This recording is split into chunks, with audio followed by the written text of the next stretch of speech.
to another episode of Grotto in the Tar Pit. I'd like to thank you all for being here and to say that we have a great guest for you today is a total understatement because the person we have today is someone that I've been watching for years, a true treasure trove. If you ever found a treasure map, this would be the X on the spot. So, Mr. Nehemia Gordon, how are you doing today? I'm doing good. How are you Or doing, Dr. Sergio? Nehemia Gordon, I should say. I'm doing good, Doctor, man. yeah, the Hmm. joke is somebody gave me a mug when I got my PhD, and it says on the Hmm. mug, "Don't show me that I'm not that kind of doctor." Oh yeah, yeah, But yeah. yeah. Well, So tell me about the name of your program, Grotto in the Tar Pit. Maybe the audience knows, but I don't. okay. They're not really gonna know either. The Okay. reason I did it is because first of all, you got Elijah's Grotto out there Okay. in Mount Sinai, and I came back out here with Dr. Hovind in Alabama. Mhm. So Yeah. since he's all about the dinosaurs, I figured there's got to be a tar pit somewhere. You know what I mean? Okay. All right. I thought maybe you were in California. Isn't that where the tar pits are? Or Yeah, I've actually passed by those the La Brea tar pits. have you? Okay. I've Yeah, never seen them. Sounds pretty cool. yeah, it's pretty cool. Now, Yeah. I'm gonna have to kind of wing it. The reason being is I just totally deleted all my questions I had for you. Uh, Okay. so I'm not sure if that's a good That's thing the or a bad best thing. way to do it. It'll be Yeah. completely spontaneous. Okay. So well, one question I was gonna ask you, and Mhm. that you found out you were Jesus' cousin 20 times removed or something like that. Well, I found out he was my cousin. So there is well, let me back up. So my great grandfather was a rabbi in who lived in Lithuania. He was actually born in what today is Latvia. Actually, at the time, it was the Russian Empire, right? And he came to the U.S. in 1923. And one of the things, and I'm named after him. His name was Nehemia. And one of the things I was told about him is that his claim to fame was that he was a descendant of this famous rabbi who lived in the 1700s. Um, so, okay, well, I'm, as I got more inquisitive and more into research, I'm like, well, let me research that. And I spent like a period of time digging up like old death certificates and birth records. And I actually found the direct link back to this rabbi who died in the late 1700s. And once I got to that rabbi, I saw, oh, he's a descendant from this other rabbi. And you know what? That other rabbi is descended from this other rabbi.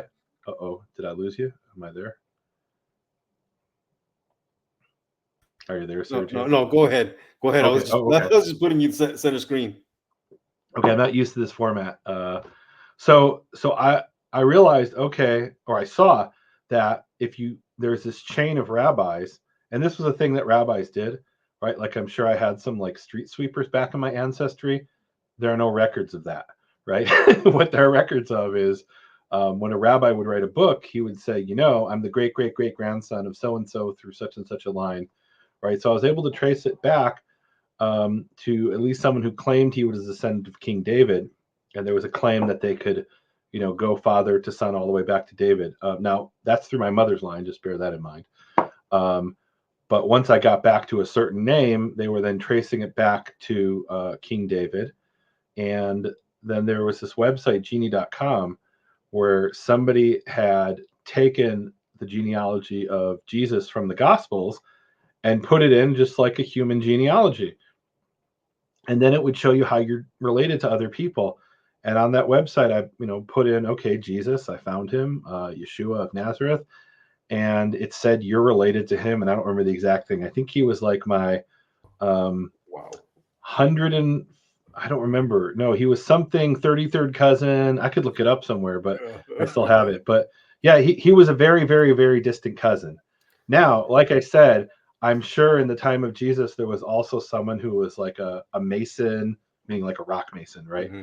Or probably like a farmer who plowed fields, right?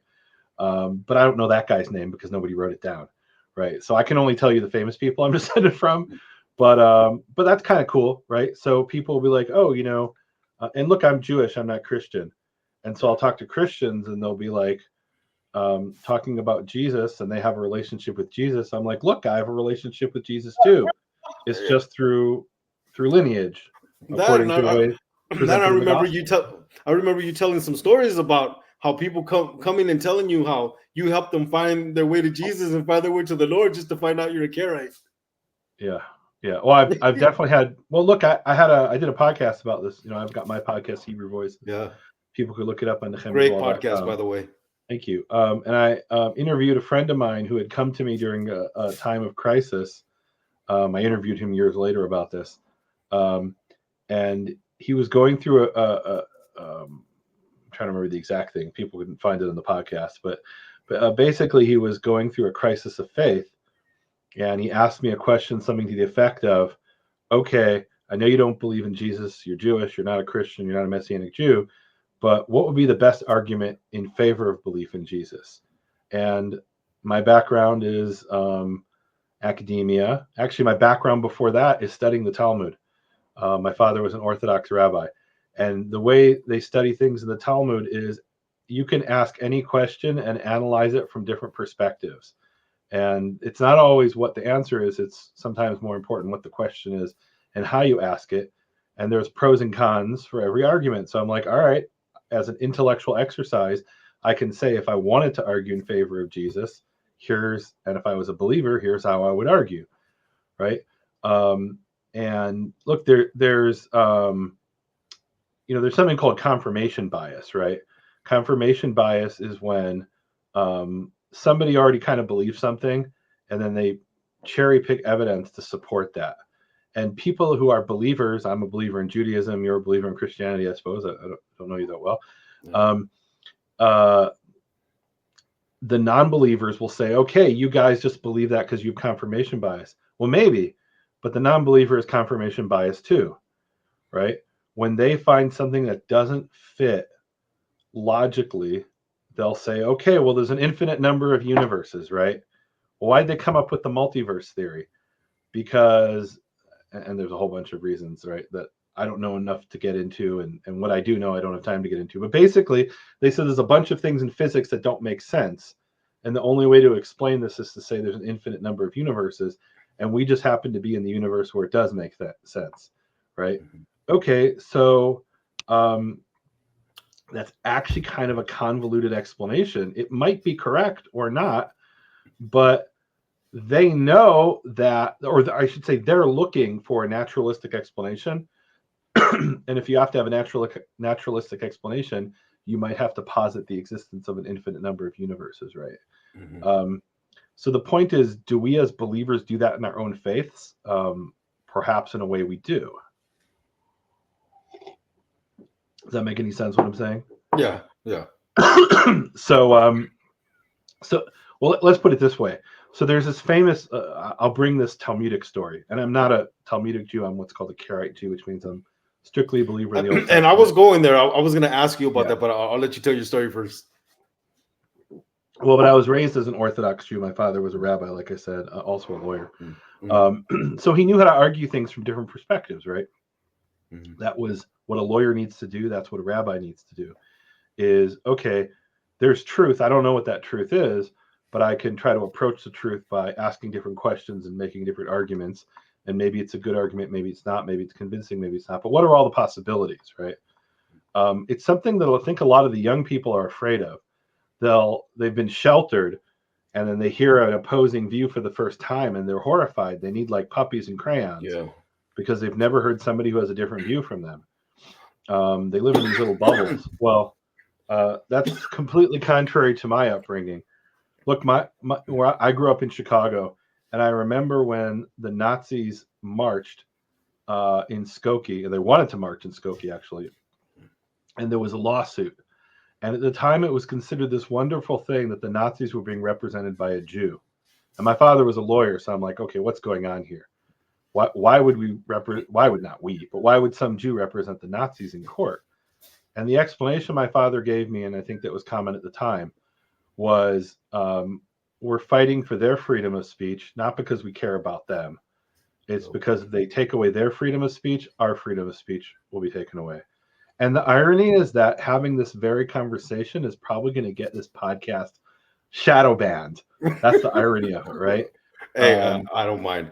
Yeah. So, But I'm going to yeah, tell you right now, yeah. Nehemia, I was going to go there anyways. Okay. I So was look, already planning on having this conversation with you. so I want to talk about, you know, the confirmation bias, right? Mhm. So there's this wonderful discussion in the Talmud about King David, and some of the rabbis are trying to explain away all the bad things that David did, and they'll say, you know, he didn't actually commit adultery with Bathsheba, and the reason he didn't come out, and they have a convoluted explanation. I don't even need to go into it, right? They'll say, well, technically she was divorced, and it's not what it says in the Bible, but they'll come up with these convoluted explanations. And there's a response to that in the Talmud, which is really beautiful. And it's another rabbi comes along and he says, you came up with these convoluted explanations because you're a descendant of King David. And so you're just trying to justify your ancestor to make yourself look better, right? There's this whole obsession with lineage that they talk about in the New Testament, right? Yeah. And look, that goes on in Judaism for sure. If it didn't, you wouldn't know you were Jesus' cousin. Right. But at the same time, I don't know the name of the farmer who, you know, who spent his days, you know, hunched over on his back, you know, harvesting wheat, right? Because that guy's name wasn't recorded, right? So the point was that they're accusing these other rabbis, you're just justifying your ancestor because you're descended from King David. And what's really interesting is this debate from around 1800 years ago from these different rabbis, one descendant of King David and the other not, was repeated in the Knesset, in Israel's parliament in the 1990s, where one of the secular members of Knesset called King David a bully and a womanizer, which, okay, fair enough, right? But one of the things that's interesting about Jewish history is the Bible and Jewish history in general. We expose all of our flaws, right? We don't pretend that King David was a perfect person because, as Solomon said when he dedicated the temple, there is no man who does not sin, right? It's part of our human condition, right? So in the Knesset, they made, you know, they said, oh, David was just, you know, why are we idolizing him? He was a bully and a womanizer. Okay.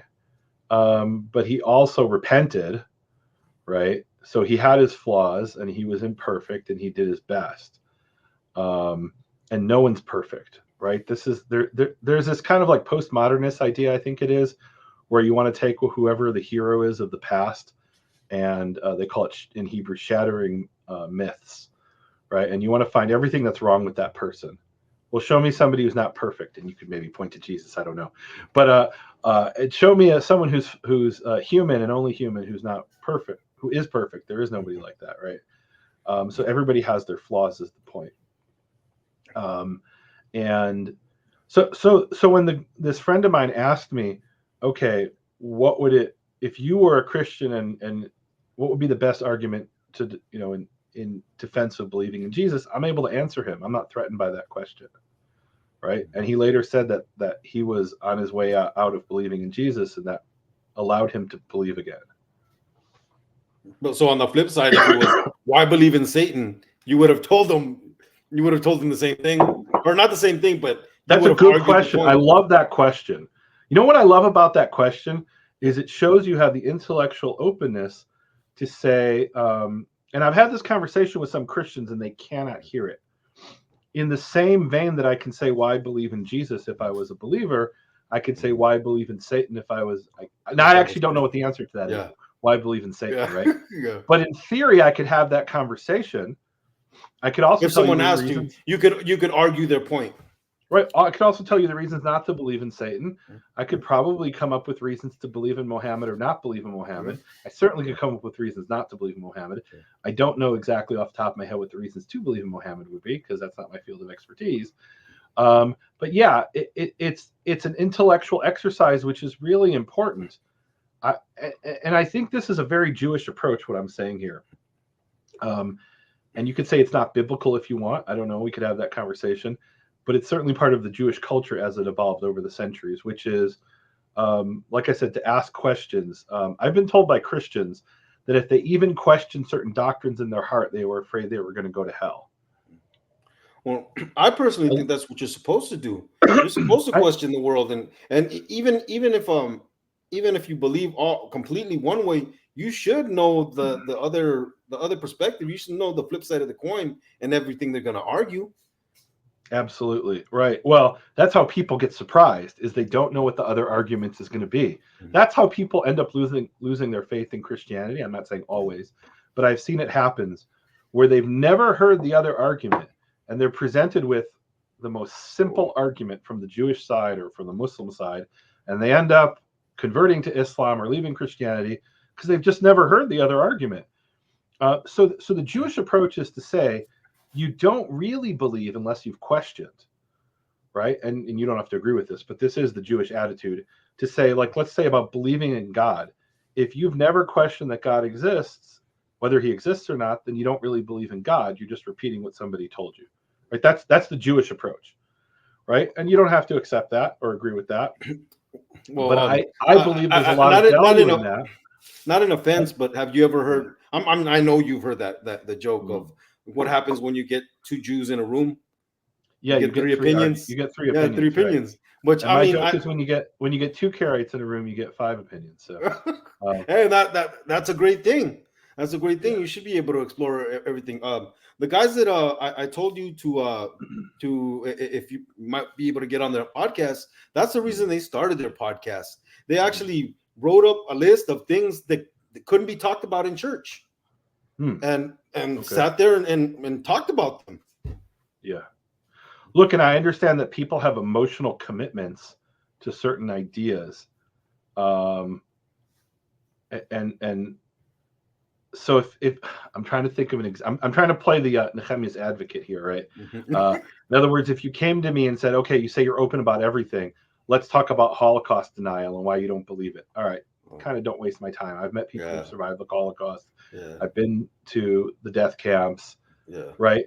So look at, and I think in American discourse, they call this the Overton window, right? So the Overton window are the things that are legitimate to discuss. But I think anything's legitimate to discuss, right? There was this Holocaust denier named David something or another. And he sued this Holocaust researcher named Deborah Lipstadt, and he sued her in British court because she called him she basically said like this, something which I don't think scholars generally will say. She'll say, David Irving, that was his name. So David Irving was a famous historian of World War II, like a serious historian. And then he started to deny the Holocaust. And Deborah Lipstadt, who was a Jewish researcher of the Holocaust, she said, David Irving's too good of an historian to deny the Holocaust unless he's being intellectually dishonest. I hope I'm getting this right. Not, please don't sue me. So she was saying he knows he's misrepresenting this is my understanding of it, at least. She accused him of deliberately misrepresenting the sources. She said he's too good of an historian. It couldn't be by accident. He knows he's mistranslating the German texts and all that, whatever. I don't know the exact. I don't remember the exact details. This ended up in a court case, and I think it was a really important court case because Deborah Lipstadt had to prove certain elements of the Holocaust in court, and she won. And I'll be honest, I read some of but here's the thing. Here's my point of bringing up the Deborah Lipstadt, David Irving case. So I actually read some of the descriptions and transcripts, I guess. They brought out a lot of the evidence, and you can find it online. And I'm like, how come I've never heard of this? I've been to Auschwitz, I've been to Majdanek, I've been to Treblinka, and nobody ever told me about these elements of the evidence, right? So I believe in the Holocaust because I've met Holocaust survivors, and I don't believe they're lying to me. I've met, and I've been to those places, and I've seen some of the things I've seen. I've seen bones in the ovens at Majdanek. All right. If 100 years from now, 200 years from now, no one's going to be able to say I met a Holocaust survivor. So bringing this into the public record was really important, right? Imagine if somebody came along 200 years later and they start to have the kind of conversations I'm hearing the postmodernists have today about the Holocaust, right? That's all Holocaust denial is. It's postmodernism applied to the Holocaust. It's really what it is. Holocaust denial is a form of anti-Semitism, and so is anti-Zionism, to me. It's very clear to me. Well, So one thing, one and thing I both of really those are forms of postmodernism. So I think these are important questions to have. Here's my point of all this, and I'll let you ask your question, which is I've talked to Christians, and they'll say, okay, here's the reasons we believe in Jesus, and I'll ask what to me is a really basic question. Okay, have you taken that same thought pattern for proving Jesus and applied it to other figures in history? And they get deeply offended. How dare you compare belief in Jesus to belief in, whoever, just name it, right? Mhm. It's not that it's an intellectual exercise that I think is very useful and important. And you might be asked 2 or 3 questions by an atheist or a Jew or a Muslim, and if you've never thought about these things, you're going to get blindsided. Mhm. So Yeah. So one of the things that what I was going to say is that I enjoy about your podcast is like when you went to the Speaker Square over there oh, that in was fun. England. Yeah. Speaker's Corner, yeah. Yeah, Speaker's Corner, and people were there, and you were able to talk to the Muslim, and Yeah. and just hear them out for what they had to say. I don't think I even broadcast all of the things I recorded there because I had like 3 or 4 hours of recording. I don't Yeah. remember if we had ever published it. So somebody can fact check me here. But I Mhm. had a conversation with I'm trying to remember. I feel like he was a Shiite and he was wearing a mask. Maybe he wasn't a Yeah, Shiite. Maybe he was something yeah, else. I don't know. I He seen was that. some kind of Muslim. I don't remember. That wasn't allowed to show his face or was afraid to show his face Mhm. because he thought the other group of Muslims is going to come and find his house and kill him. And I was like, this is crazy, right? I talked to this one guy who believed that there was a certain man from somewhere in West Africa, Nigeria, or someplace like that. And I first thought it was a joke, but they believed that this guy was actually God come down to earth, right? What? And yeah, There? He I was don't know there? that was at Speaker's Corner, yeah. And in 100% seriousness and devotion, he believed this, right? That he was God Now, come down in the that flesh. this guy was like the second coming of Jesus or something like this. I don't remember exactly, right? But no Christian's going to hunt this guy down and kill him.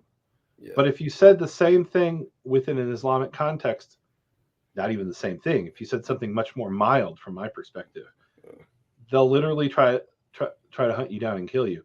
I mean, something's wrong with the discourse. If you're so afraid to hear other ideas that you're going to murder somebody over those ideas, something's wrong there. Yeah.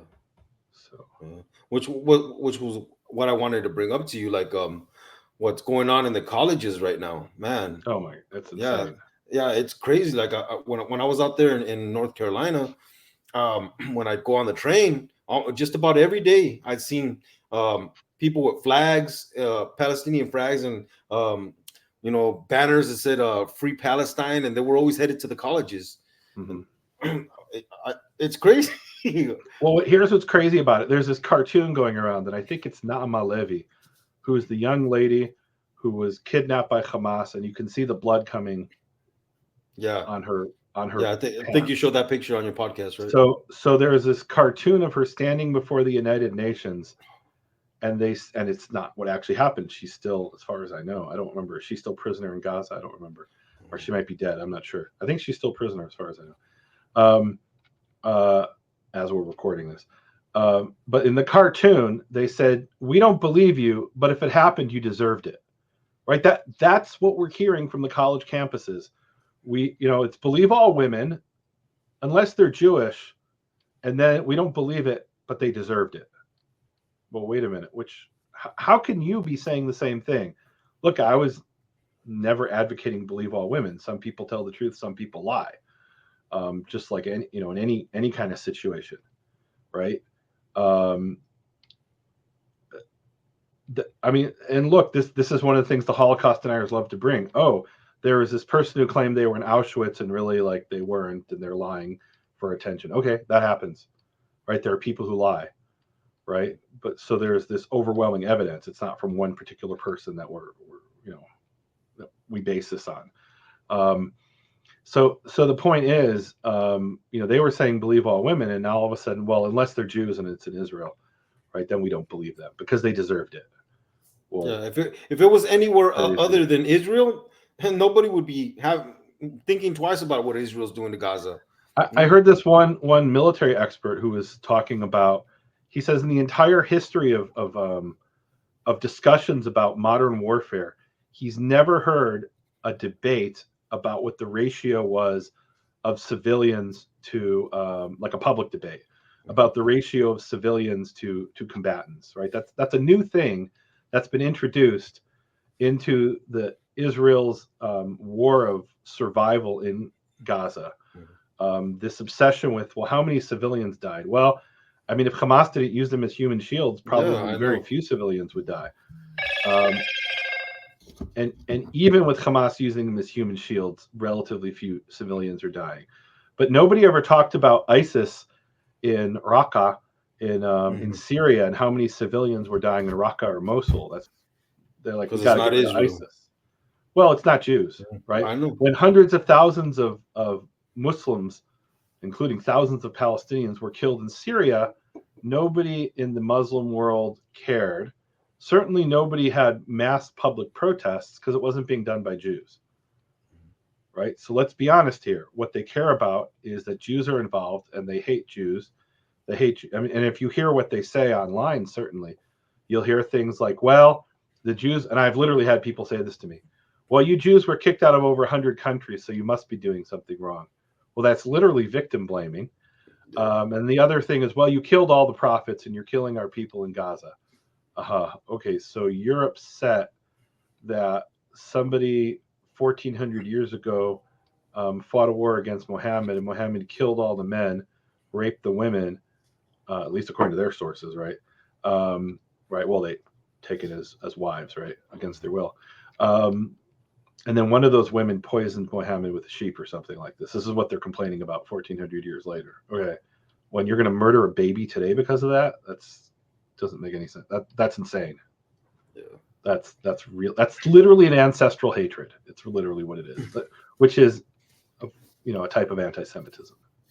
Yeah. Well, I'm gonna be straight out. When I started listening to you and Michael Rood, I did exactly what you said everybody does. I went and shook the family tree and tried to see if a Jew would fall out. So I kind of checked, and I think it might be there. I checked my everybody in my grandparents and my parents. I checked all the last names, and I'm not sure if you knew about this, but during the Inquisition in Spain, how they told all the Jews to leave. Well, apparently, if you were a family that was asked to leave, you can now claim Spanish citizenship. Really? And, yeah, and I was looking at the paper, and all my family names were on there. Okay. Yeah. So here, I want to talk about the Inquisition for a minute, because I've had people say, "Oh, the Inquisition, that was 500 years ago." How I literally read this somewhere online once, that there was a Jew who was Sephardic, and they were saying, how could it be Sephardic? And Sephardic could be translated as Spanish, meaning from Sfarad, and more specifically Iberia, right? Meaning not Spanish from Latin America. How could it be Sephardic? That was 500 years ago. His grandmother must be 500 years old. And that's not what Sephardic means. Sephardic today, well, it has a number of definitions, but the main definition is Jews whose ancestors were in the Iberian Peninsula, which could be Spain or Portugal, or today is Spain and Portugal, and they either fled and it was over a long period of time. So one of the early persecutions was in, I want to say it was 1397, and then and there's another, the big one that everybody knows about was 1492. Here's what people don't know. In 1860, in Barcelona, there was somebody who was born into the Catholic Church, baptized in the Catholic Church, and secretly practicing Judaism. And they were hauled out into the public square, had what's called an auto de fe, which is basically like a church trial, and they were burned at the stake. Wow. Not in 1460, not in 1560, that happened then too, but in 1860 is the last documented auto de fe where they burned a Jew who was living openly as a Catholic, but secretly as a Jew, was still being burned at the stake in 1860. Think about that. Now, what year was your grandparent born in? I don't know if you know off the top of your head. I'm trying to think if I know. My grandmother was born in 1913. if I remember correctly. 1860 would have been her grandmother. That's not that long ago, right? So go back 5-6 generations, and you had people who were secretly practicing Judaism, and there were life and death consequences if they were caught. Well, that's hard. That's mind-boggling. And I wouldn't be surprised if there's more recent incidents. There was someone like about 100 years ago who went through these archives in Spain, and that's what he found. I bet if somebody went through the archives today, they would find more recent incidents. That's not my expertise, but they kept really good records, and a lot of those records are still around in Spain. So we're in the Spanish Empire, right? And you had people who were being burned at the stake in the Philippines. In the Philippines. Yeah. Wow. Because it's part of the Spanish Empire. Oh, yeah. So imagine this. So here's what happens. In 1492, the Columbus sailed the ocean blue. But the thing that happened in Jewish history, he was a Jew, right? I don't know if he was a secret Jew. I don't know of any evidence that really supports that, but they say his navigator was definitely a secret Jew, or what they called a new Christian. Right, a new Christian was somebody whose ancestors or himself was forced to convert to Christianity, but they still continue to practice conversos. They still continued to practice some form of Judaism in secret. So, for example, in his, I believe it's the logbook of Christopher Columbus Navigator, he uses Hebrew letters. Yeah. Why is he using the Hebrew letters? Because he's more familiar with that alphabet, right? He probably learned math or mathematics using Hebrew characters. So 1492, they say to the Jews in Spain, and just put this in perspective, at the time, Spain had the center of Judaism in the entire world, right? It was the intellectual and population center of Judaism in the entire world, was in the Iberian Peninsula. So Spain is reunited after conquering Grenada, and they say, we got rid of the Muslims, now let's get rid of the Jews.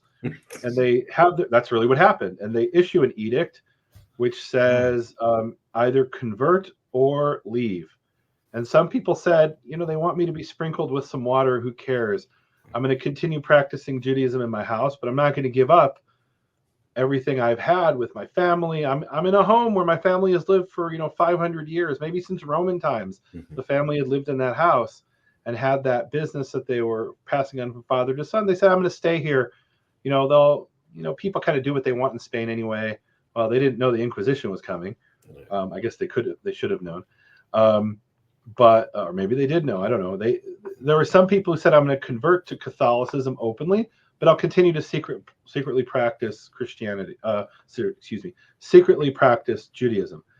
What people don't realize, some people don't realize, is that the Inquisition wasn't against Jews. It was against Christians, or more precisely, people they considered Christians. People they considered to be under the authority of the Roman Catholic Church. That's who was under the threat of the Inquisition.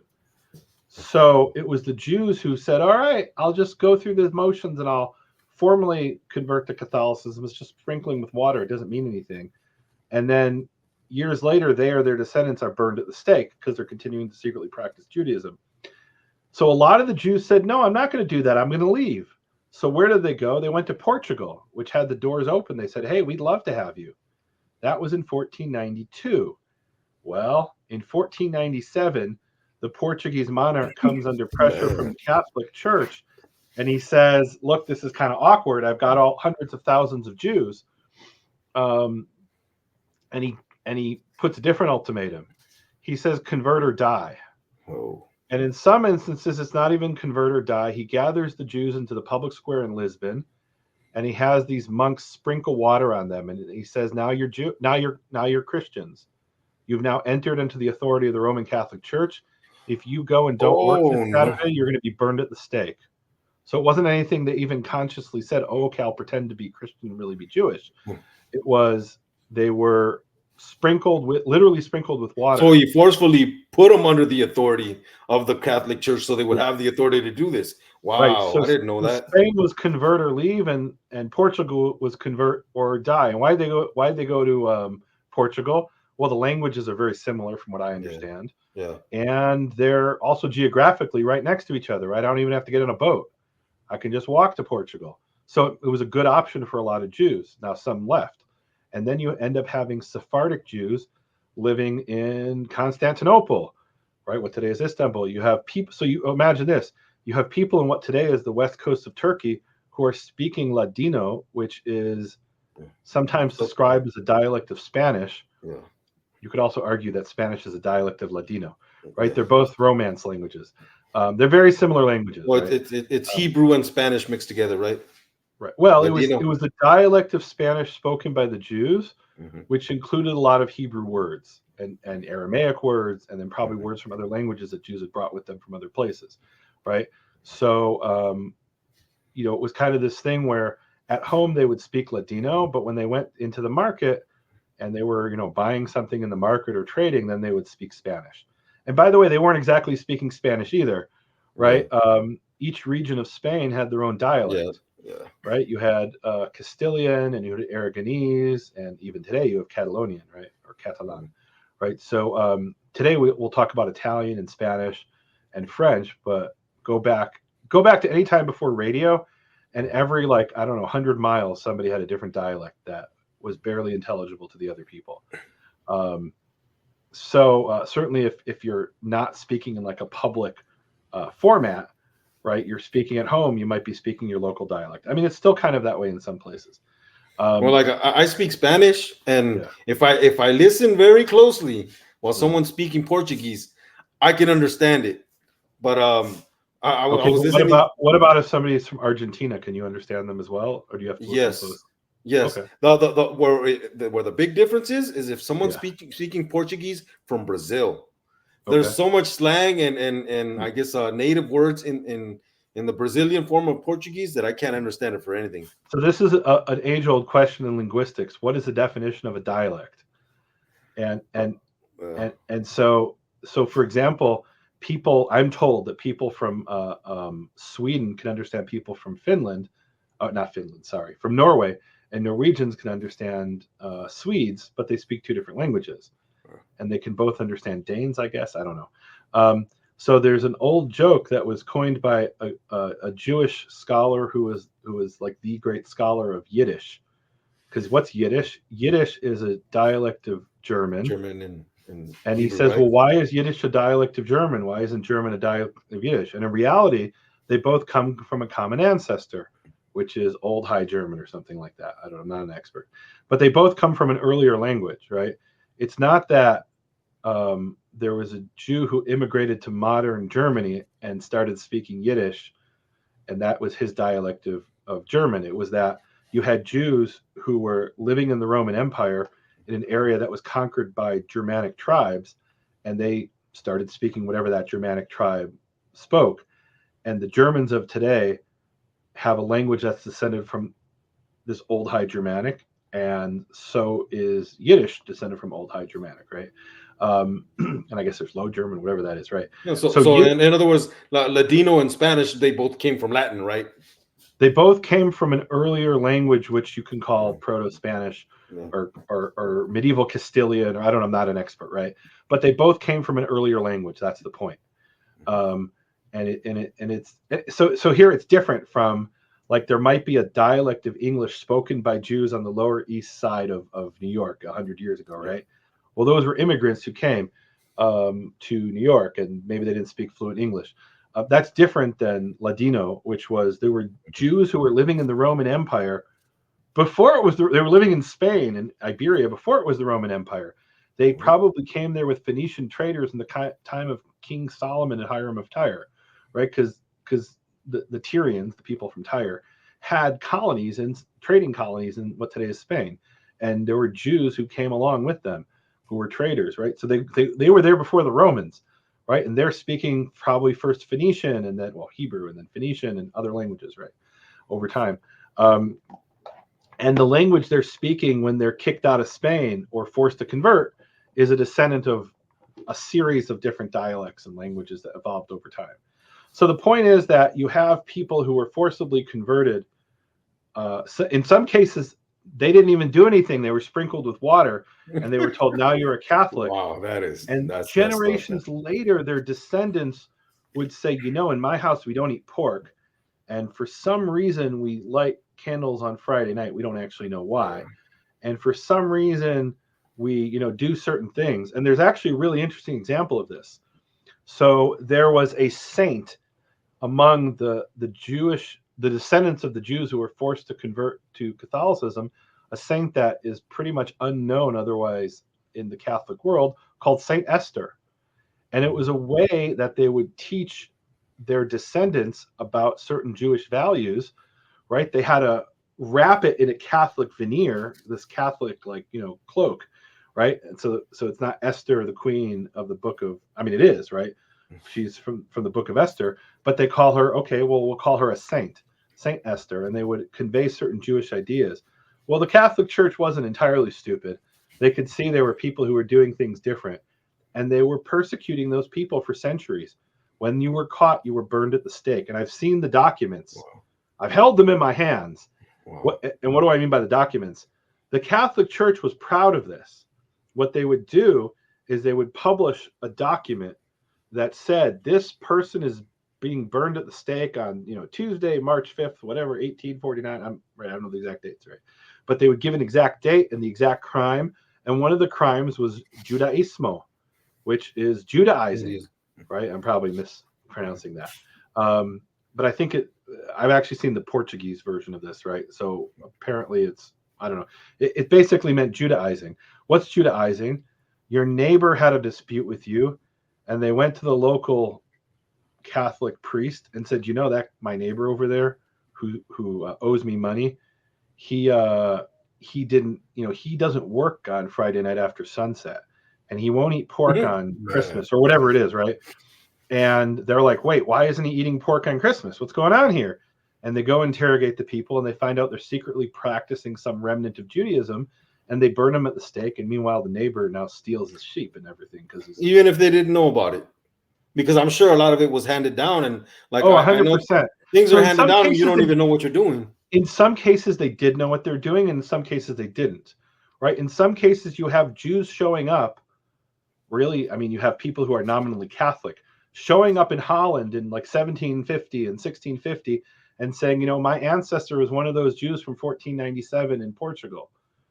And one of the earliest synagogues, if not the earliest synagogue in New York City, was founded by Portuguese Jews who were descendants of these conversos, right? So they end up going to Holland, and then because Holland had freedom of religion. It had been a Spanish colony, Spanish province. They rebelled, and one of the things they said is, we're rebelling because we want to be Protestants. We should give freedom of religion to everybody. And so actually is one of the first places in Europe to give freedom of religion to Jews is the Netherlands, right? Holland. And then some of those end up going to New Amsterdam.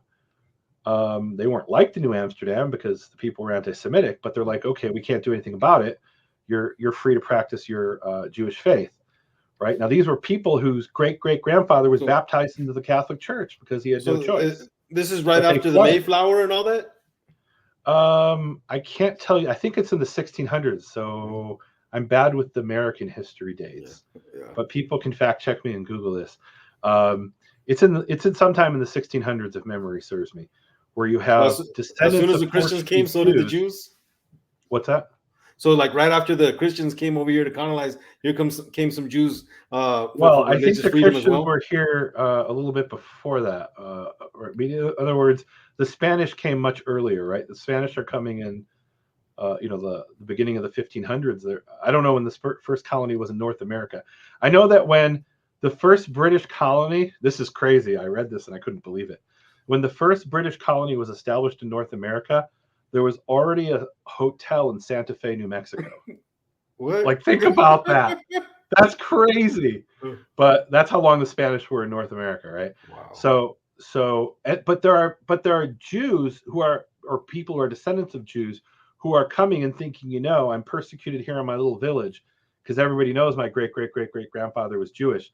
If I go to Nuevo León in New Spain, which is today Mexico, people won't know who I am, and they'll kind of leave me alone. And they did. There were a lot of people, and that's how they end up burning people at the stake in Manila, in the Philippines, in the 1800s, because they're like, wait a minute, you're not allowed to do that. That's not what a good Catholic does. And the Inquisition ends up following these Jews into what today is Mexico and Spain and Colombia and various other places.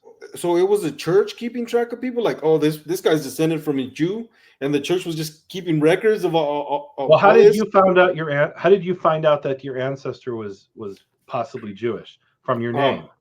So they did the same thing. Well, so they had the Catholic Church kept really good records, and they say, oh, your name is Cortez.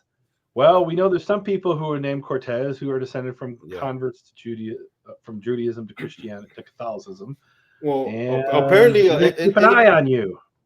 Apparently, a lot of people that were trying to evade being known as Jews changed their name, but added an EZ at the end to signify Eres Zion. Right. Well, I don't know about that. That's not my expertise. That's very possible. I know the Catholic Church was able to figure it out. And often it was some neighbor who didn't like you, who would rat you out, right? Yes. And sometimes maybe they were lying and said you didn't work on Saturday and you really did, and the burden of proof is on you, right? It's not like you're having a fair trial from the Catholic Church. Mm-hmm. So, and here's the crazy thing: why does the Catholic Church have the authority to burn people at the stake? Because we have this idea of the separation of church and state. Sort of, we do, right? We'll say, well, Google isn't the same as the government. Well, but it has more power than many governments. If Twitter can ban a head of state, and I'm not talking about the United States, there's African countries where the head of state was banned by Twitter. Imagine that. You're a country of like 10 or 20 million people, and this corporation which has a higher annual revenue, higher annual profit than your GDP, bans your head of state. What are you supposed to do? So that's pretty much the state of the Catholic Church, if you're going back into, certainly 500 years ago, and to some extent into some regions much later than that, where you have this non-government entity which has more power than the government itself. And so imagine now you're the king of Portugal in 1497, and you had opened up the door to the Jews, and you promised, I'll never do to the Jews what the Spanish did. And the Catholic Church comes to you and says, well, how would you like to burn in hell forever? We'll excommunicate you if you don't do what we say. Okay, well, I don't really believe that necessarily.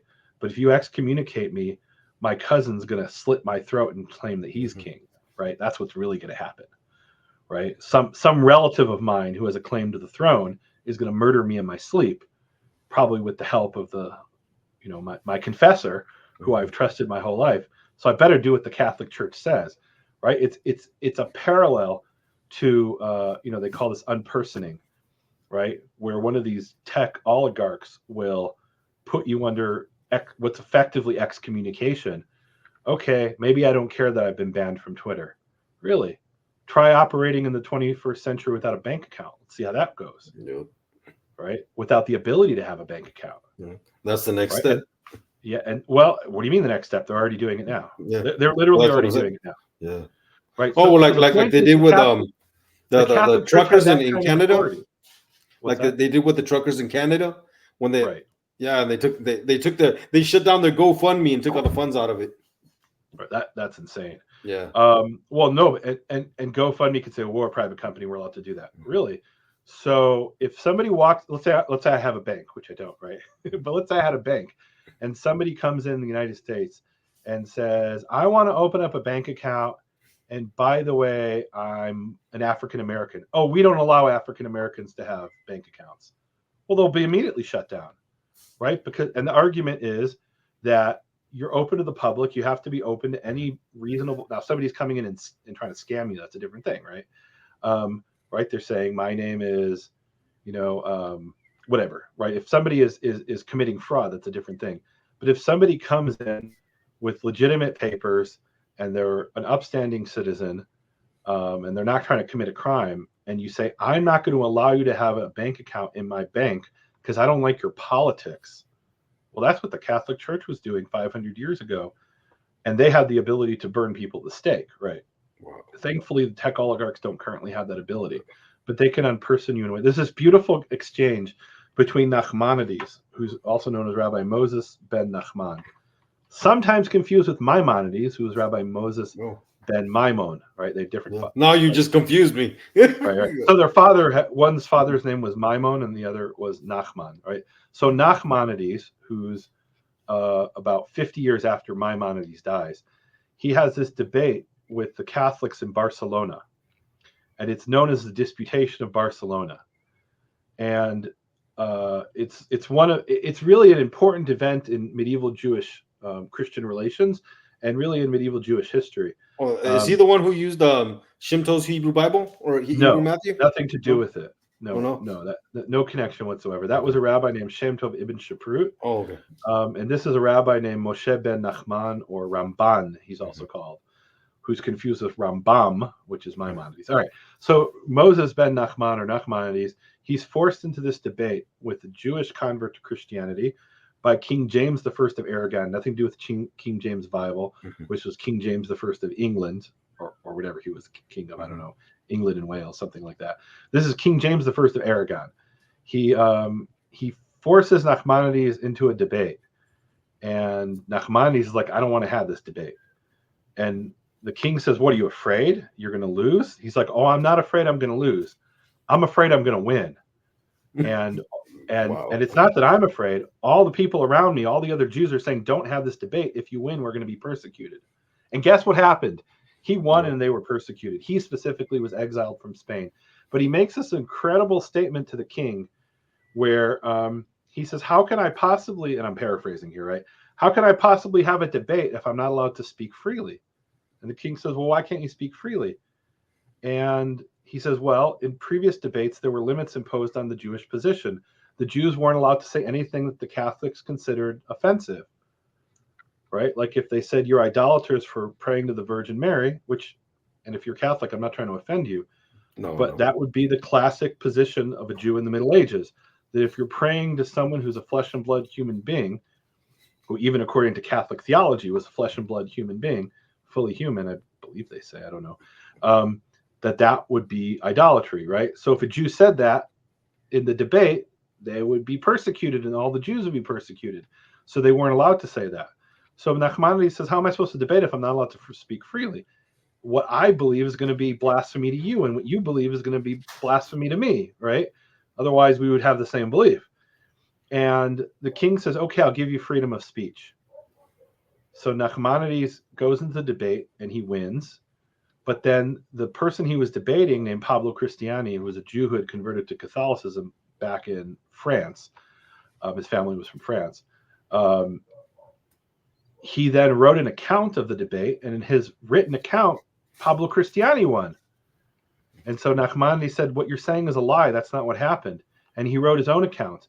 And then he was sentenced to death by the Catholic Church. And he said, wait a minute, you gave me freedom of speech. And the king says, well, I control speech. I don't control what's written on Twitter. Right. And I'm joking, half joking. Right. In other words, the king said, I don't control what's written. That's controlled by the Roman Catholic Church. Yeah. And if the priests say that what you've written, you deserve the death penalty, I can't absolve you. So what the king ends up doing is commuting the death sentence to exile. Right. In other words, what the king was able to say, you can't continue to live in Spain, where your ancestors have lived maybe for over 1,000 years, since the time of the Phoenicians came here with Israelite traders, merchants. You got to go. And so he ended up leaving Spain as an exile. Imagine, he's an old man, and he's got to go on the road with pirates on the seas, and he's got to travel and hope he doesn't get killed. And he ends up in Israel. Now, is that the story where the guy he was debating was actually one of his, he used to be his mentor? No, I don't know that story. I don't know that story. Yeah, it's something about he had a debate, and they invited him over, and his former student was there eating pork, just to show him that he was going to find out the details of that story. I'd love to read about that. I don't know about it. There was a lot of debates in the Middle Ages. The Jews generally didn't want to engage in the debate because it was no win.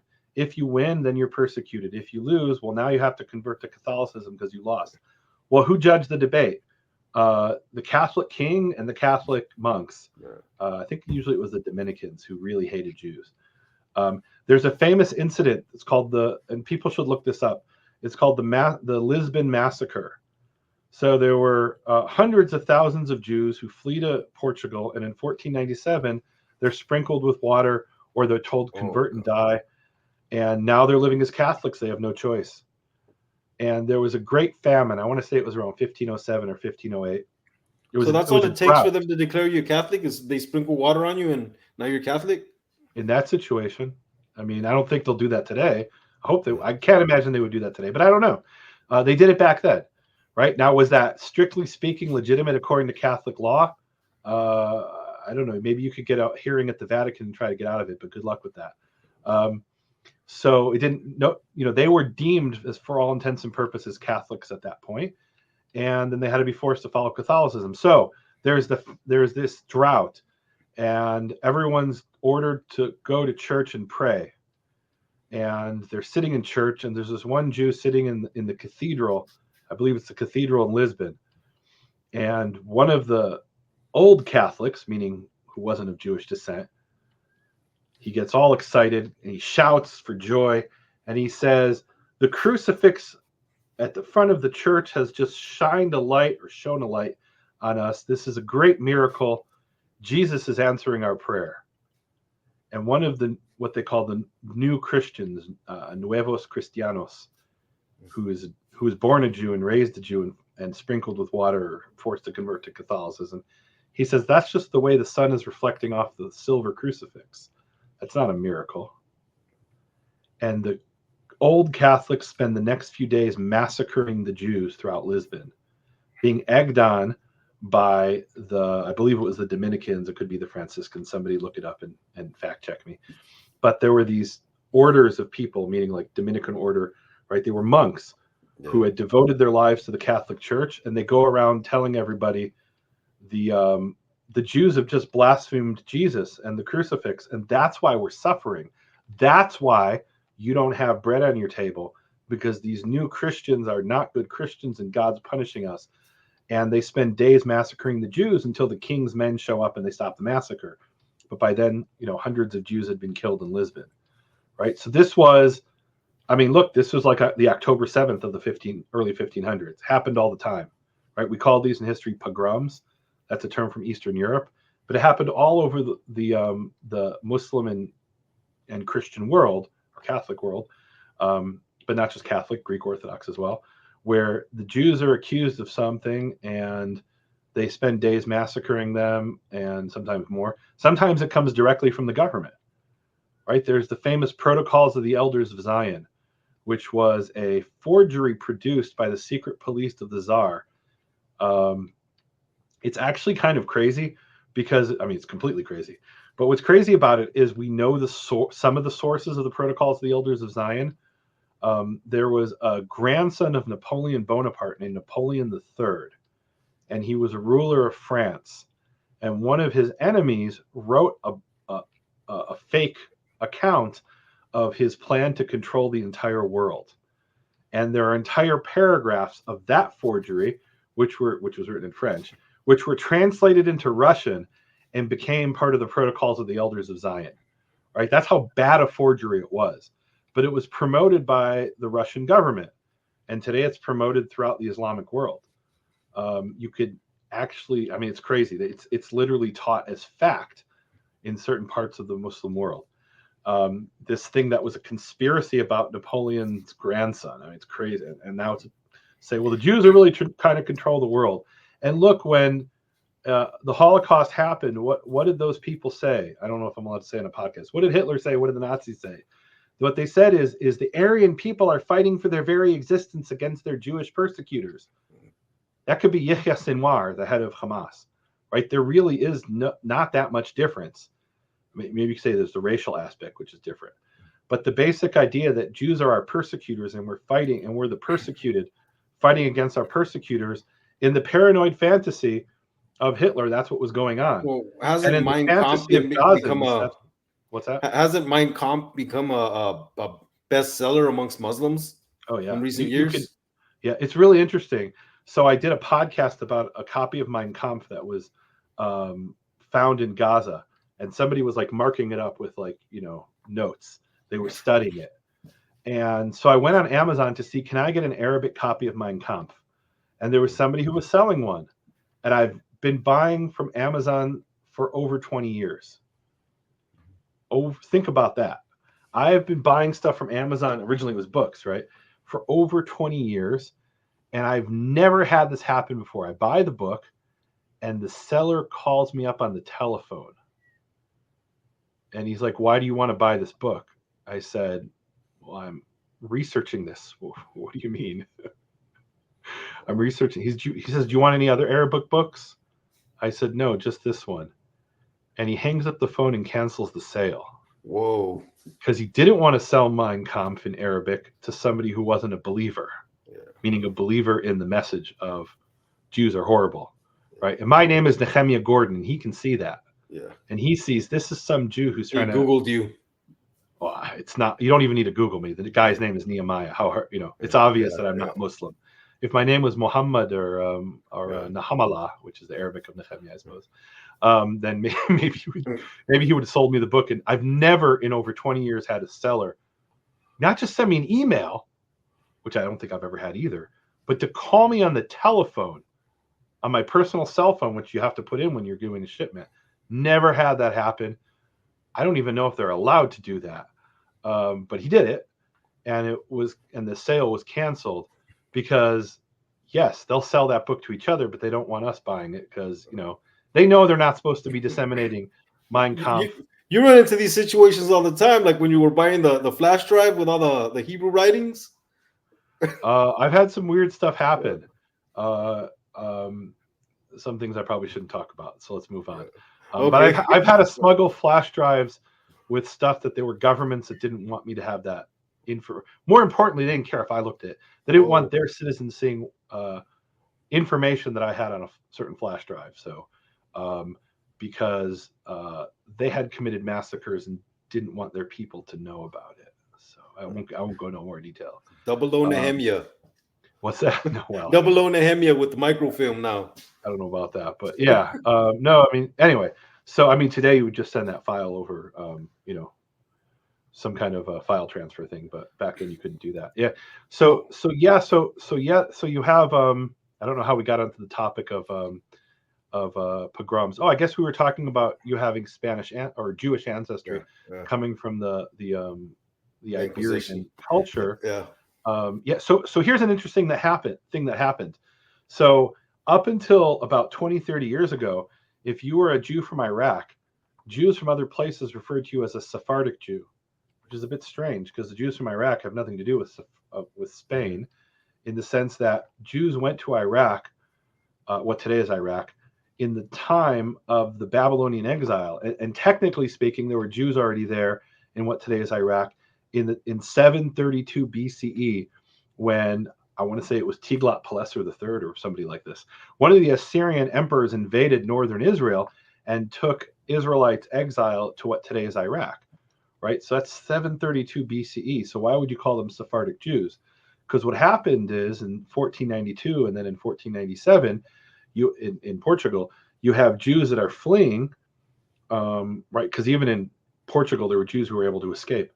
And they're going all over the world, and a lot of them, and this is the intellectual elite of the Jewish world. So you have rabbis who are some of the top rabbis in the world, the most educated Jews in the world, certainly in Jewish subjects, end up getting on a boat in the middle of the night and sneaking out, and they're like, where do I go? And they end up in Iraq. A lot of them end up in what's the Ottoman Empire. That's how they end up in Iraq. And so they end up in different parts of the Ottoman Empire, which is like, oh, Jewish merchants, that sounds great. People who can read and write. That, we don't trust our own people, so we'll have them do our accounting for us. And that's not a joke. That's actually what they did, right?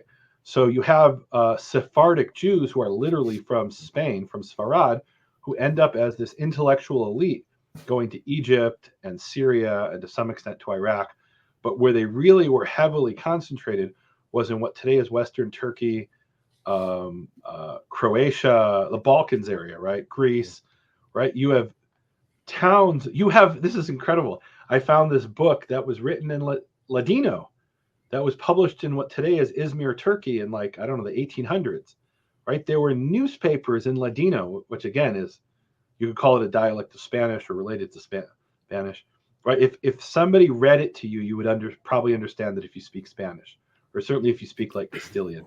So You'd understand most of it. So that's being when this published in the 1800s. It's incredible in Turkey. when the Jews started coming back to the Holy Land, and what were the Sephardics mostly speaking So when they got so back? this is a really interesting thing.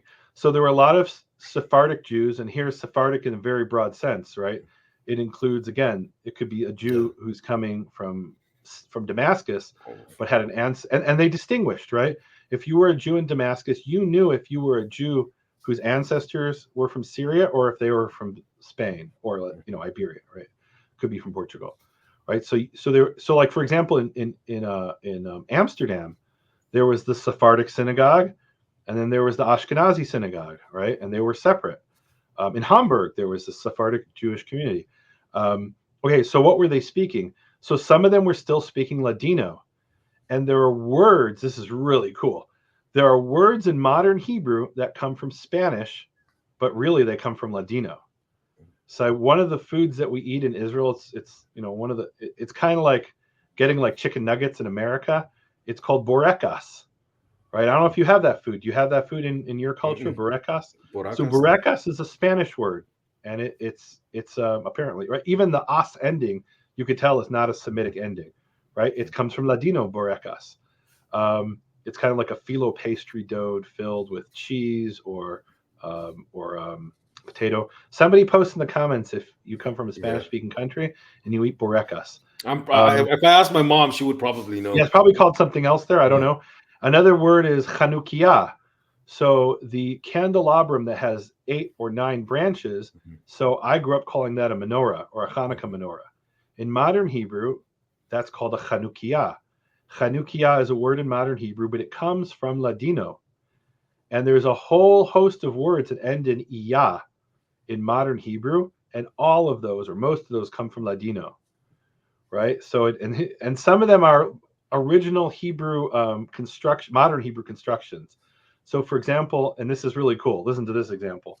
So, to hitchhike in British English is called to tramp, right? They call it tramping, or they used to at one time. So Israel was occupied by the British from 1917 to 1948. And so the word came from British English, tramp. Tramp is to hitchhike, to tramp, right? And the place where you catch a tramp. That's got a whole other meaning these days. Maybe, but in British English at one time, at least, it meant to hitchhike. So the place where you catch a hitchhiking ride, right, is called a trempiada. So what's this yada ending? That comes from Ladino. Yeah, that sounds. Trempiada is a Ladino ending, right? Meaning Spanish or Judeo-Spanish, you could call it. Olympiada is the Olympic Games, the Olympics, right? Olympiada. That comes from Spanish, right? Or comes from Ladino again, right? So you have a lot of words. I don't know if it's a lot. There's a list of words that come from Ladino and from Jews whose ancestors had come from Iberia who spoke Spanish. By the way, some of them didn't necessarily come from Spain. Some of them might have come from Sicily, which was ruled by Spain, or Naples, which was ruled by Spain, and still spoke, and so they spoke Spanish, right? Because they came from maybe earlier from Iberia. So the Jews a lot of them who came to Israel in the 1800s spoke Spanish. Some of them came centuries before that. We have this really cool thing where there's a rabbi who arrives in Safat in northern Israel in the 1490s, and he was a refugee from Spain.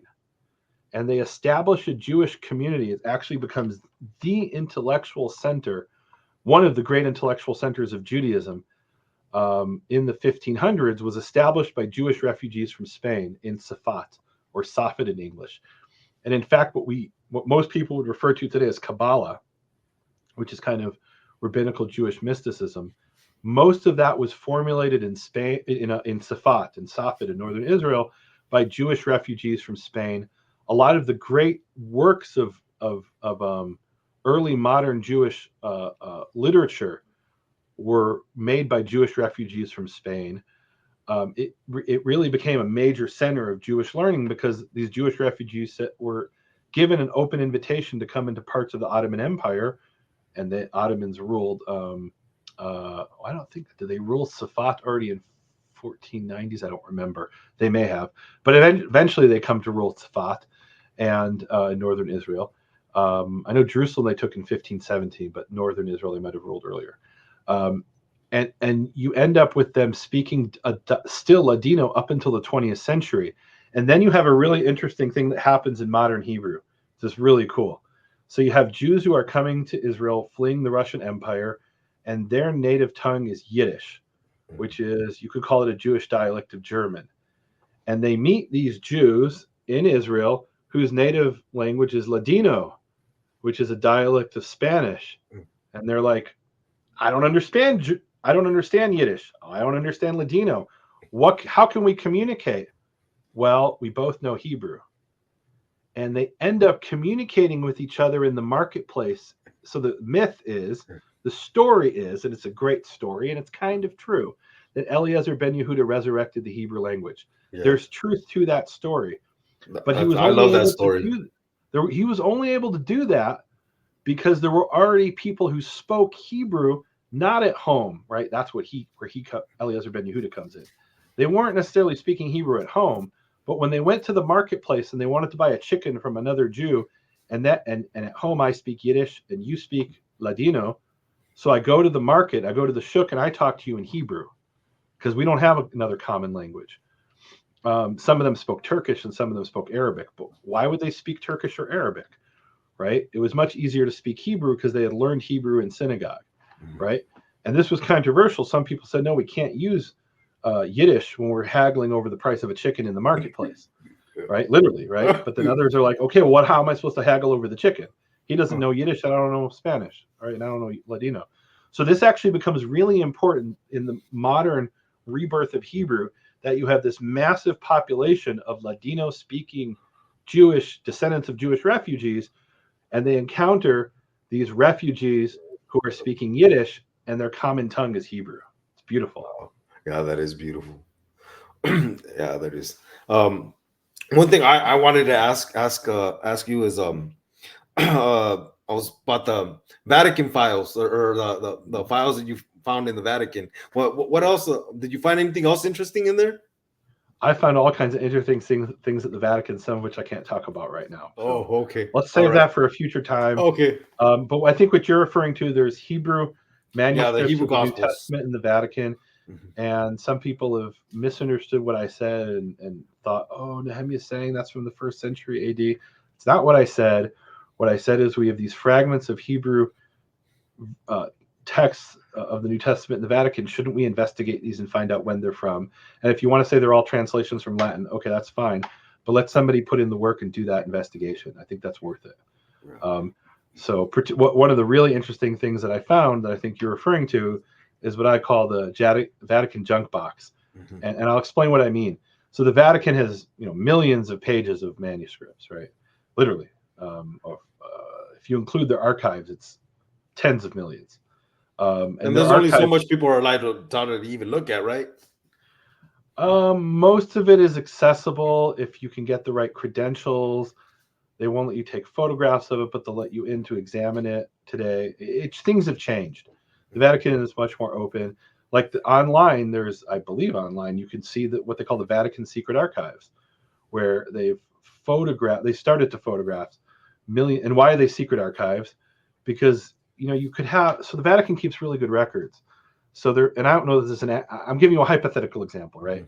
So, because I'm not an expert in the secret archives. So the secret archives are communications between the Vatican and its emissaries around the world, right? So let's say you have, what do I mean by emissaries around the world? Essentially every Catholic priest and monk is an emissary.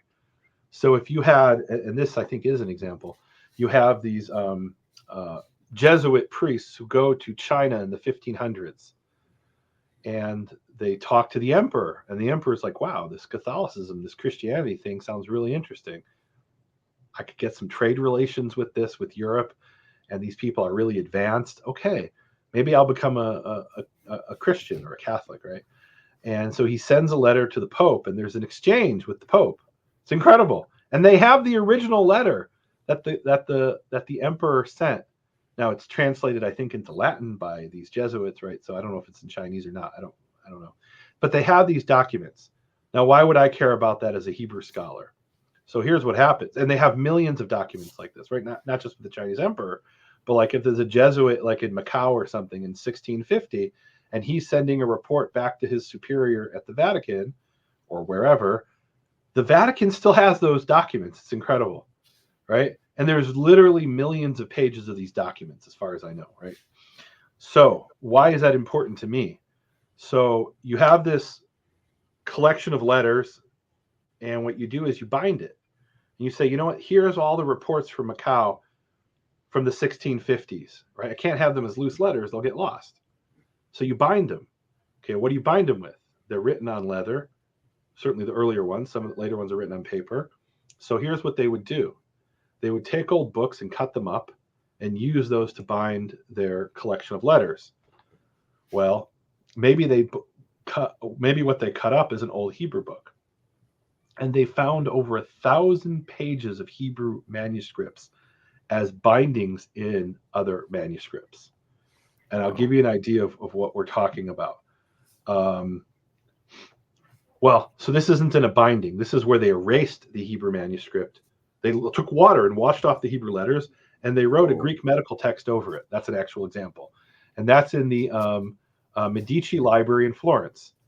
And they took pieces of 6 Torah scrolls, some of which are the oldest known Torah scrolls in Europe. They predate the year 1000. Wow. Now, before we found this, I don't know that there was anything written in Hebrew from Europe before the year 1000. I'm not sure. But certainly these are the oldest known Torah scrolls from Europe. And they're written on, so somebody literally took a razor, cut up a Torah scroll, washed off all the ink, and then wrote a book over it, right?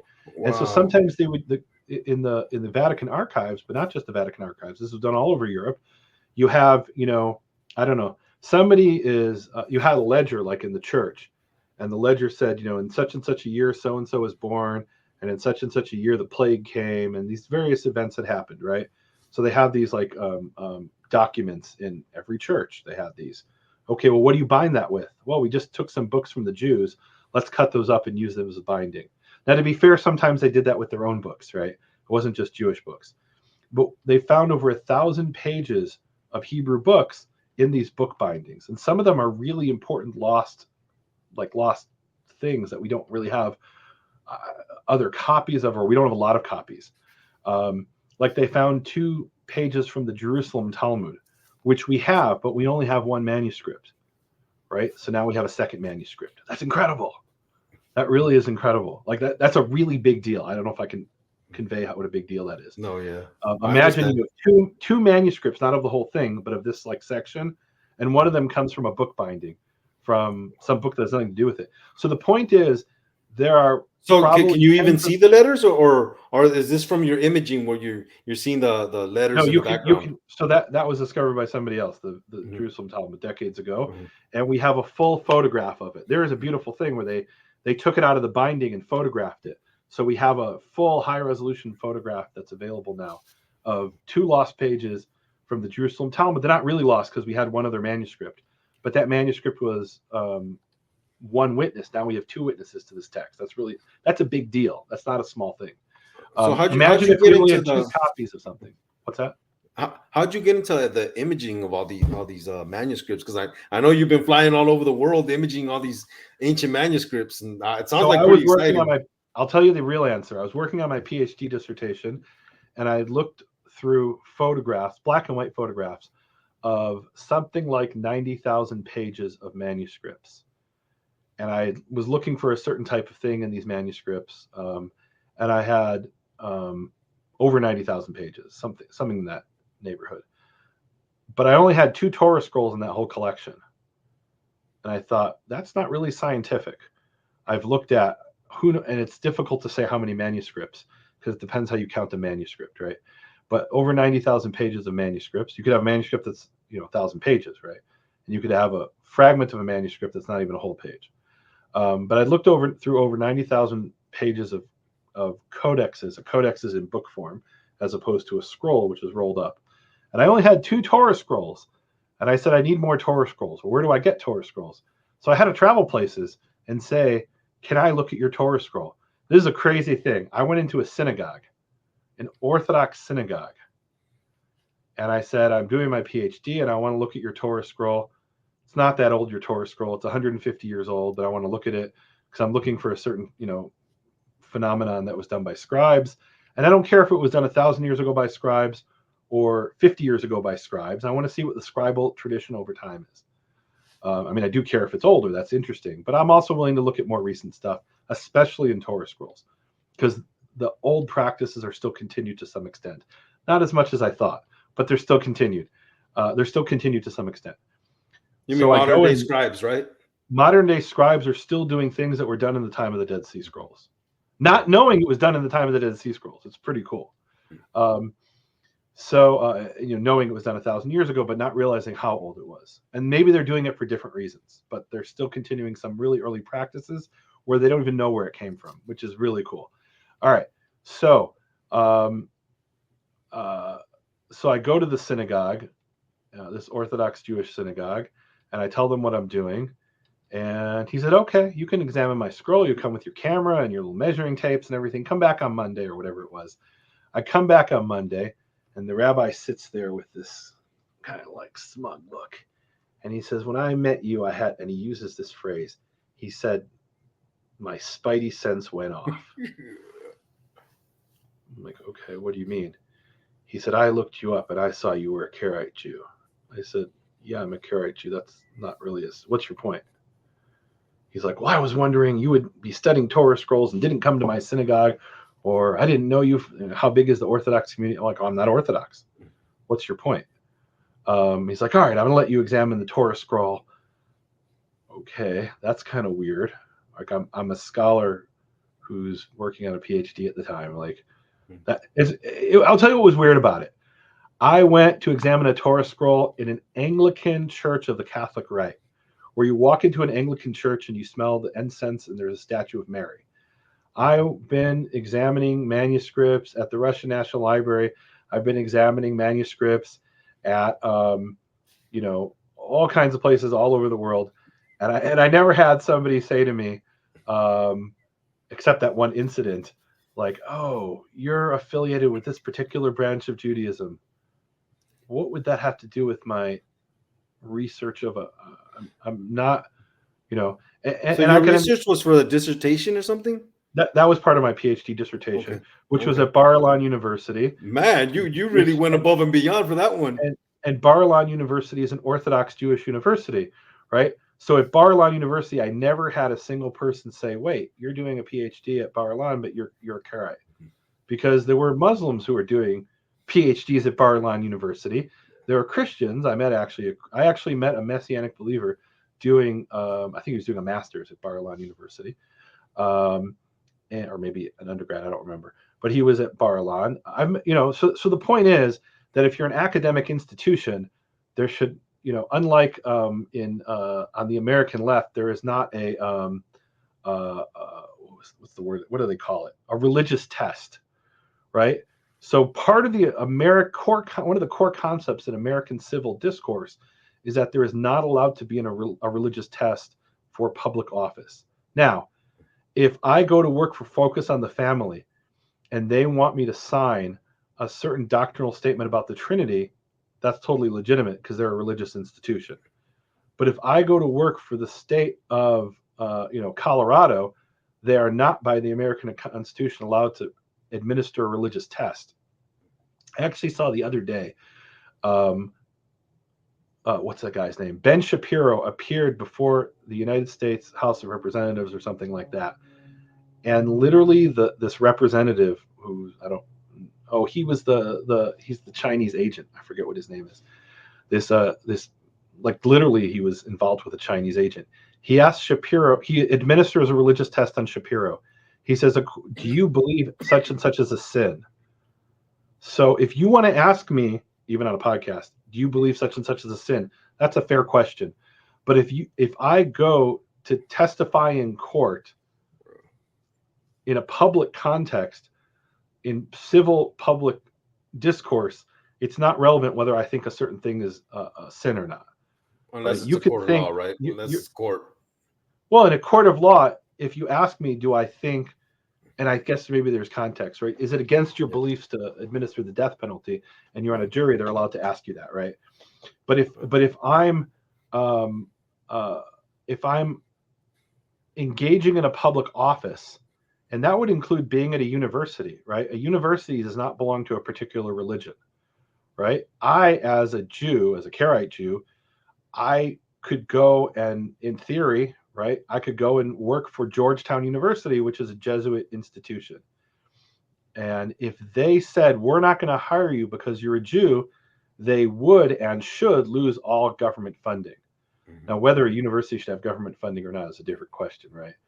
But in American civil life, there is a separation of church and state, and administering a religious test, this is what it's called in American law, religious test on someone. Now, at a synagogue, if he says, I don't want to let you in here because you're not an Orthodox Jew or because you're a Karaite Jew, that's actually, he's allowed to do that. It was just a bit weird because I wasn't coming as a Karaite Jew, I was coming as a scholar. But if he says, you know what, I only let Orthodox Jews in here, okay, it's your synagogue, do whatever you want, right? This was an ironic thing.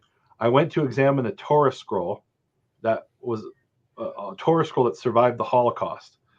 Um, at SMU, Southern Methodist University. And the interesting thing about their Torah scroll is it was a kosher scroll, meaning it could be used in a synagogue. And then I went to examine another Torah scroll at a synagogue nearby, and it wasn't a kosher scroll. So And they why couldn't did actually read it. they couldn't read? They weren't allowed to read from it in the prayer services. And so why did they have it? Because it is represents the people who didn't survive the Holocaust, right? Here you have an artifact from the Holocaust. And the fact that this scroll survived, but the people who used it 150 years ago, and they're dead now. Now, at the time of the Holocaust, it might not have been kosher either, right? But it survived the Holocaust and has been preserved. That is their physical connection to people who did not survive, and the entire Jewish civilization of Europe that was wiped out during the Holocaust, right? So I understand why they haven't. I think it's a beautiful thing they have the synagogue, but I think it was ironic. Southern Methodist University, which allowed me to examine their scroll, um, and both scrolls came from what today is the Czech Republic. Um, uh, so they let me examine their scroll, and it turns out, as far as I could tell, at least, it was a kosher scroll. And the one at the synagogue, this other synagogue, was completely not kosher, and they didn't claim it was, right. Like the letters are actually flaking off because it's so old. That happens, especially from the 18th, 19th century. The ink was kind of a poor quality, and it starts to flake off over time. So anyway, so yeah, I've had some interesting experiences, gone some interesting places, had some interesting adventures. And if I went to the Anglican church and they said, oh, we only let Anglicans in to examine our Torah scroll. Okay, it's your church, do whatever you want, right? But they didn't say that. They were totally open. They loved that somebody was coming to examine. It was called Pusey House at Oxford, right? They loved that somebody was coming to examine the scroll who was a scholar who would be able to, glean some benefit from it, right? So some historical insights, right? Which I did. It was a really fascinating scroll. So, And to you, what's the most exciting thing you've gotten to see? well, that's easy. The most exciting thing I've gotten to see is the Aleppo Codex. That hands down, immediately the Aleppo Codex. I spent 9 hours over 3 days examining the Aleppo Codex with a microscope and with certain other, instruments, and I was able to see things that you can't see in any available photo. Just this morning, I was looking with some scholars at something in the Aleppo Codex, and I said, I think that's such and such, but I really can't tell because it's not a great photo, right? So I'm kind of guessing. Well, when you're holding it in front of you and you pull out a microscope, you can see things you can't see in the current available photos. Now, maybe there'll be better photos in the future, but that's the most exciting thing I've done in my life is examine the manuscript-wise, is examine the Aleppo Codex. And I know that you've gotten some new imaging equipment. How were you able to acquire this new imaging equipment to be able to do it? Well, I mean, I was able to acquire it by just purchasing it, but it was a more Oh, question of okay. how did I know what to purchase, right? Yeah. Because and some of the stuff you can't actually purchase. It has to be granted to you. Let's put it that way. I was really blessed I went and I studied at Oxford University during a 2-week seminar under who I believe is the greatest scholar of Hebrew paleography in the world of this generation, or let's say active working Hebrew paleographer, this woman named Judith Schlanger.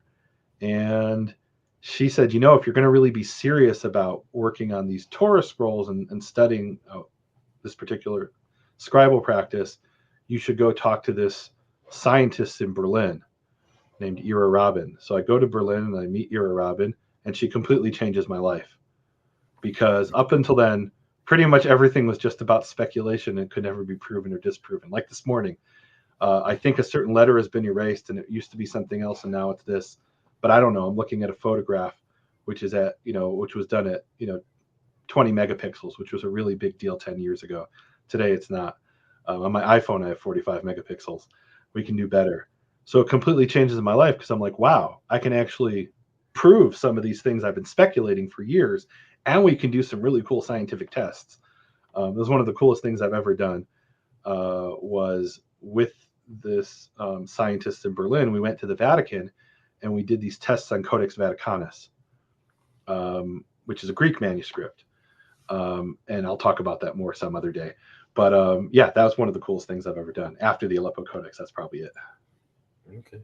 And if I know there's a lot out there, so if you could be in front of any other manuscript today, what are you hunting for now? The Aleppo Codex. I want to go back to the Aleppo Codex and examine it using X-ray fluorescence technology. Well, back then I didn't have that access to that technology. There's a certain scientific technique that you can use where you can see things that you can't see with the naked eye. You can't even see it with a microscope, and you can turn speculation into definitive answers, right? So that would be one thing I would love to be able to do. There's some other things that I won't share at the moment, because I'm trying to get hopefully I'll be able to do them. But yeah, that would be incredible to be able to examine there are certain questions that we have in these. There are things in the manuscripts that we've been speculating about, we meaning scholars, for over 100 years. In some cases, much longer than that. And you can actually answer questions now in an objective way. And look, things are developing over time where, 50 or 100 years from now, they'll look back at what we're doing and saying, oh, isn't it cute they used that tool? All right, but it's better than nothing. Which the 5 megapixel. Right. Or, they did 50x. Isn't that adorable? They did a 50x imaging.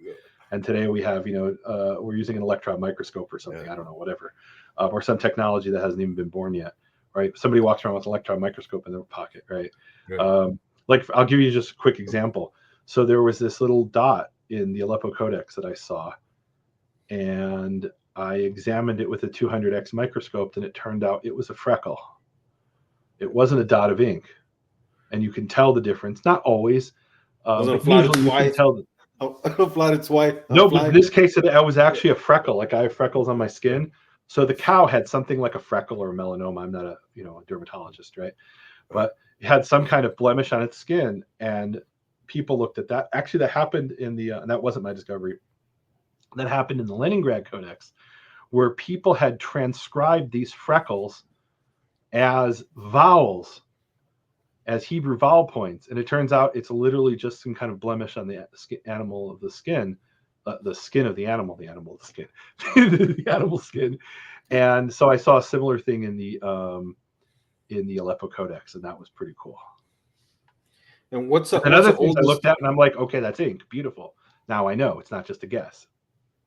What's the oldest manuscript out there that we know of? You have to say what you mean by the oldest manuscript. You mean of the Bible?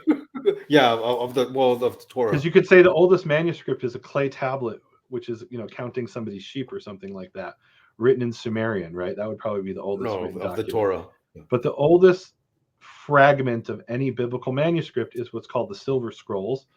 They were discovered in a place called Ketef Hinnom, dated to around 650 BCE. They say it's from the time of King Josiah. They were found in a tomb, in a burial cave, Today, it's part of the Begun Heritage Center. At the time, it was on a cliff or a slope, really, which comes down from the Scottish Church. If people from Jerusalem know what that is. Is that the one with the Aaronic blessing on it? It is. It's exactly what it is. It also has a verse from Deuteronomy that most people don't know about, that they were able to read using high resolution imaging about 10 or 20 years ago. Where refers to, if I remember correctly, refers to God as Shomer Habrit v'Hachesed, he who keeps the covenant and the chesed is such a beautiful word, and the loving kindness. I believe it's a verse from Deuteronomy, but it also has the Aaronic blessing. Yeah. So that is, and look, anybody can see that at the Israel Museum. You could, I guess, you could say that's the most amazing thing I've ever seen is that, but everybody gets to see that, right? So maybe that shouldn't diminish from it, right? But it is amazing. I mean, think about it. It's a fragment of the Torah, very small fragment, written on a silver scroll. It was probably an amulet somebody used to for some kind of superstitious protection, ironically, right? But it is a quotation from parts of the Torah, and it is the oldest surviving fragment that we have. It's pretty cool. Yeah. Well, I know you're a Karaite Jew, and you were rabbinical, and you kind of left that all behind. Is there any wisdom that we can actually glean from the Mishnah and the Talmud? Absolutely. So, well, look, the Mishnah and the Talmud. First of all, there's an entire section of the Mishnah called Ethics of the Fathers or Ethics of Our Fathers, which is beautiful wisdom literature, right? It's great advice.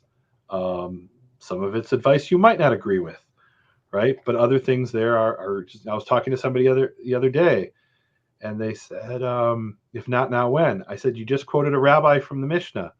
If not now, when is Im lo achshav ematai. I believe that was Shammai who said that.